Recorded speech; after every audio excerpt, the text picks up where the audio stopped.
നിങ്ങൾ അറിഞ്ഞോ കേരള ബ്ലാസ്റ്റേഴ്സിന്റെ പഴയ നായകൻ, ബ്ലാസ്റ്റേഴ്സിന്റെ ആരാധകർ തെക്കിന്റെ നായകൻ എന്നൊക്കെ പറഞ്ഞ് നെഞ്ചിൽ വെച്ചുകൊണ്ട് നടന്നിട്ട് പിന്നെ ഒരു പ്രസ്താവനയുടെ പേരിൽ പുറംകാലം കൊണ്ട് ചവിട്ടി പുറത്തേക്ക് കളഞ്ഞ മോഹൻ ബഗാന് വേണ്ടിയിട്ടും ബംഗളൂരുവിന് വേണ്ടിയിട്ടും FC ഗോവയ്ക്ക് വേണ്ടിയെല്ലാം വളരെ മികച്ച പ്രകടനം കാഴ്ചവെച്ചിട്ടുള്ള സെന്റർ ബാക്ക് ആയിട്ടുള്ള സന്ദേശ് ശിങ്കൻ, അദ്ദേഹത്തിനെ തേടി യൂറോപ്പിൽ നിന്നുള്ള ഓഫറുകൾ വന്നിട്ടുള്ളത്.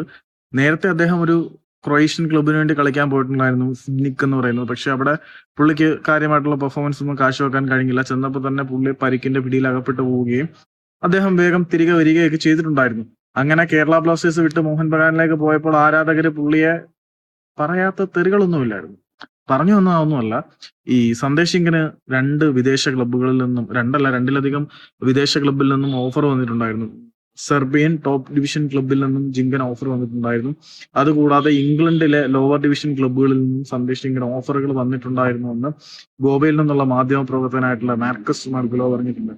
പിന്നെ പുള്ളി അതിനോടൊപ്പം ഒരു കാര്യം കൂടി കൂട്ടിച്ചേർത്തിട്ടു, ഈ ട്രാൻസ്ഫർ മൂവുകളെല്ലാം സെൽ ഔട്ട് ആയി പോവുകയാണ് ചെയ്തത്. അതിന്റെ പ്രധാനപ്പെട്ട കാരണം വർക്ക് പെർമിറ്റ്, വിസ ഇഷ്യൂസ് ഒക്കെ കാരണമാണ്. ഇന്ത്യയുടെ ഫിഫ റാങ്കിങ് 100-ൽ താഴെ ആയതുകൊണ്ട് ഇംഗ്ലീഷ് ലീഗുകൾ കളിക്കുന്നതിനകത്ത് ചില പ്രശ്നങ്ങളും കാര്യങ്ങളും ഒക്കെ ഉണ്ട്.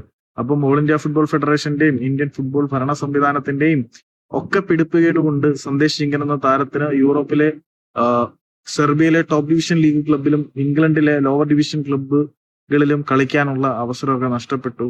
അത് പറയാൻ വന്നതാണ്. ഞാൻ വീട്ടിലില്ല, ഒരു അമ്പലത്തിൽ നിന്നിട്ടാണ് ഇപ്പൊ വീഡിയോ ചെയ്യുന്നത്.